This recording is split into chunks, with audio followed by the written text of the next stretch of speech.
Assalamualaikum warahmatullahi wabarakatuh.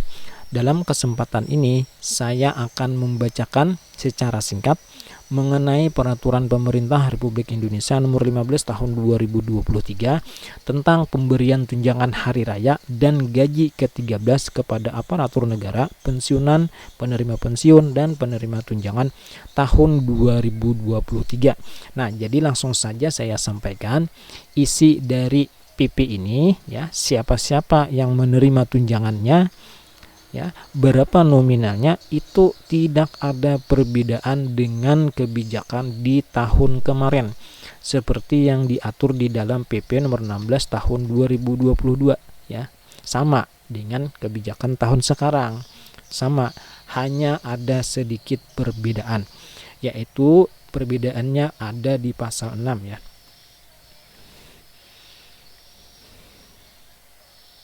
Nah, di sini di pasal 6 di bagian ayat ketiga, 4, 5, dan 6. Nah, perbedaannya adalah, saya bacakan, dalam hal guru dan dosen yang gaji pokoknya bersumber dari APBN yang kemudian tidak menerima tunjangan kinerja, maka dapat diberikan 50% tunjangan provisi. Nah, ya, bagi guru dan dosen yang berada di bawah instansi pusat. Nah, kemudian bagi guru dan dosen yang berada di bawah instansi daerah, ya, maka itu yang kemudian mereka tidak menerima TPP, maka dapat diberikan paling banyak 50% tunjangan provisi, ya, dari tunjangan provisi. Nah, begitu, ya. Nah, hanya itu saja yang perbedaannya, selebihnya itu masih sama, ya. Namun di sini ada poin yang saya tekankan, ya. Di sini sebagaimana ada berita. Nah, mari kita lihat sama-sama, ya, di berita di Google ini. Ya, di sini menjelaskan bahwa pegawai non ASN itu bisa dapat THR dan gaji 13. Artinya honorer, ya, pegawai non ASN ini bisa menerima nih. Nah, berita-berita ini. Nah, jadi bagi teman-teman ataupun Bapak Ibu di rumah, jangan langsung percaya dengan berita-berita seperti ini tanpa membacanya di dalamnya. Mungkinan ini judul hanya menarik untuk dibaca, tapi padahal isinya menjelaskan bukan seperti yang kita pahami di dalam judul.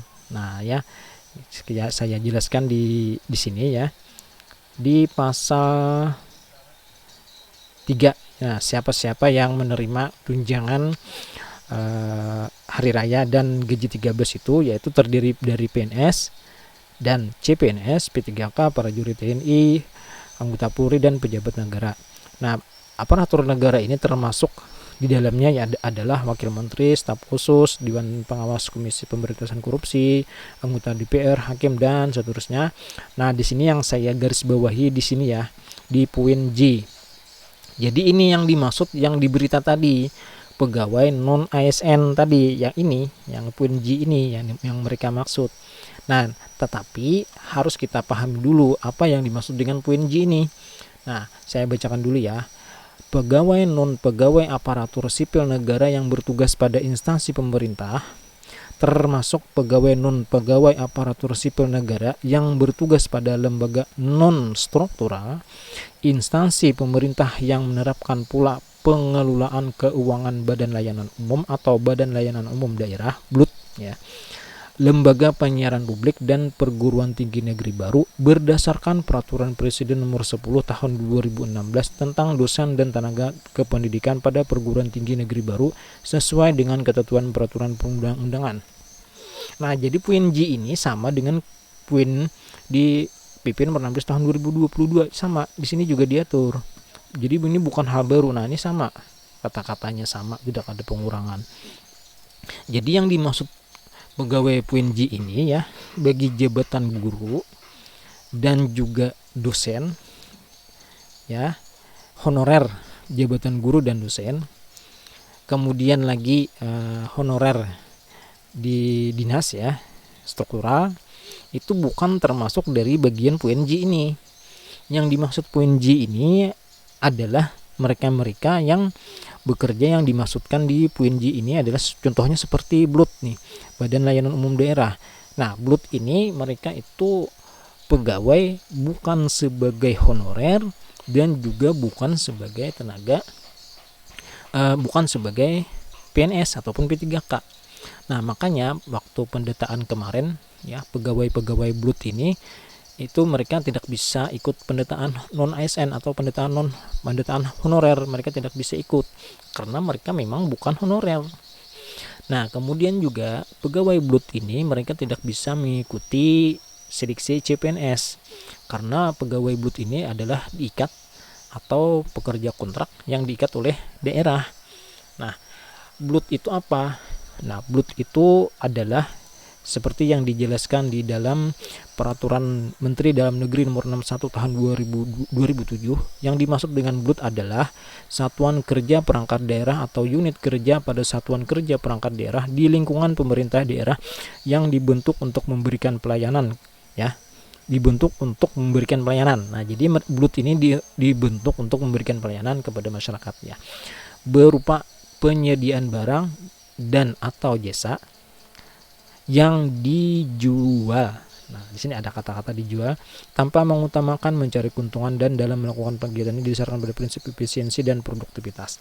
Nah, jadi BLUT ini dibentuk untuk memaksimalkan pelayanan karena pelayanan yang terbatas dari APBN atau APBD, maka melalui BLUT ini tanpa batas lagi.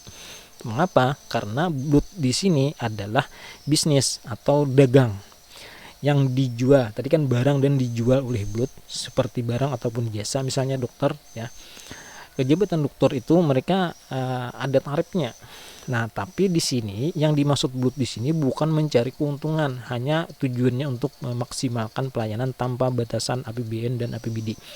Nah, jadi BLUT ini ketika masyarakat itu memerlukan, maka melalui pegawai BLUT ataupun program BLUT, mereka itu masyarakat itu bisa memanfaatkannya ya, tetapi berbayar. Nah, bayarannya itu juga setara ya dengan apa yang diberikan oleh BLUT, bukan untuk mencari keuntungan tadi. BLUT ini biasanya banyak dicari untuk jabatan-jabatan di kesehatan seperti rumah sakit ataupun di bagian di yang lain ya, untuk daerah-daerah terpencil itu. Nah, jadi sekali lagi ya, menurut di dalam PP nomor 15 tahun 2023 ini bukan yang dimaksud di sini adalah honorer dari guru, bukan. Apalagi honorer dari dinas misalnya yang struktural, itu bukan. Jadi yang tidak disebutkan di sini, mereka tidak mendapatkan gaji ke-13 dan juga tunjangan hari raya. Nah ya, hanya itu ya yang saya tekankan di sini. Namun sebelum saya akhiri, saya bacakan juga ya di pasal 11 ayat 1, tunjangan hari raya sebagaimana dimaksud dalam pasal 2 dibayarkan paling cepat 10 hari kerja sebelum tanggal hari raya, paling cepat ya.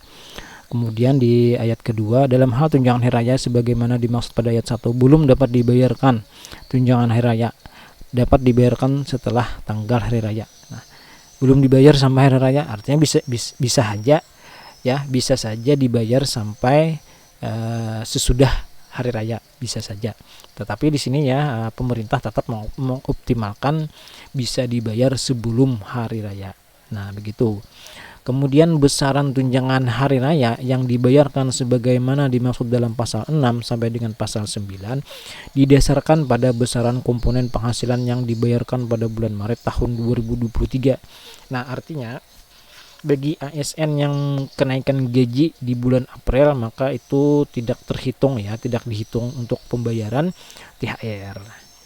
Ataupun bagi P3K ya, atau calon P3K, mereka belum menerima SK sampai bulan Maret ya, mereka belum menerima SK, maka mereka tidak bisa diikut sertakan untuk calon penerima tunjangan hari raya. Kemudian di pasal 12, gaji ke-13 sebagaimana dimaksud di dalam pasal 2 dibayarkan paling cepat di bulan Juni. Dalam hal gaji ke-13 sebagaimana dimaksud pada ayat 1 belum dapat dibayarkan, gaji 13 dapat dibayarkan setelah bulan Juni. Besaran gajinya yaitu komponen yang dibayarkan pada bulan Mei. Nah, begitu. Kemudian pasal 13, di sini tunjangan hari raya dan gaji 13 sebagaimana dimaksud pada ayat pasal 2 ya. Seperti yang diterima ya gaji kita setiap bulan itu tidak dikenakan potongan iuran dan atau potongan lainnya berdasarkan ketentuan peraturan perundang-undangan. Nah, jadi nominal yang kita terima nantinya THR ataupun gaji ke-13 itu seperti gaji kita setiap bulan, tetapi tidak kena potongan seperti yang ada di rekening gaji itu. Nah, di rekening gaji itu kan ada nominalnya tuh berapa tuh. Nah, yang kita terima setiap bulan itu dapat potongan ya, dipotong oleh Taspen, IWP, BPJS, Tapora ya, atau Taperum, macam-macam potongan di sana. Nah, untuk THR dan gaji ke-13 itu tidak ada potongan. Ya, untuk golongan 3A ya sekitar 3 juta lah. Sekitar 3 jutaan lebih lah. Ditambah 50% TPP kan. Di ayat 2 di sini tunjangan hari raya dan gaji 13 ayat 1 dikenakan pajak penghasilan. Namun pajak penghasilannya itu juga ditanggung oleh pemerintah. Bis ya. Nah, hanya ini yang dapat saya sampaikan. Mohon maaf atas segala kekurangan. Saya Yunandar Heriansyah. Selamat menjalankan ibadah puasa. Wassalamualaikum warahmatullahi wabarakatuh.